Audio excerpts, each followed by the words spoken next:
Hi, அனைவருக்கும் வணக்கம். இன்றைக்கி விடாமுயற்சி மூவி பார்த்தேன். ஐ திங்க் இந்த ரிவ்யூலாம் பண்ணுறாங்கல்ல, அவங்கள நம்பவே கூடாதுங்க. Extraordinary movie.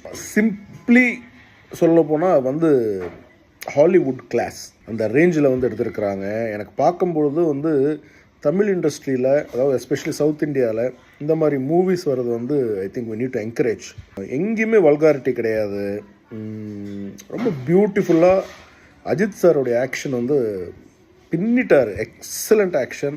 எனக்கு பார்க்கும் பொழுது ஒரு டாம் க்ரூஸ், ஜேம்ஸ் பாண்ட் அந்த ரேஞ்சில் அந்த ஃப்ரேமாக இருக்கட்டும், அனிருத் மியூசிக் பிச்சு டாப்பில் எக்ஸ்ட்ராடினரி மூவி. தல அஜித் அவர்களுக்கு, த்ரிஷா எல்லாருமே ரொம்ப நல்லா பண்ணியிருந்தாங்க. அப்புறம் action king Arjun, super really super. I am very happy and more such films வரணும்னு சொல்லி கேட்டுக்கிறேன். நல்லா பண்ணுங்கள். அருமை. All the best.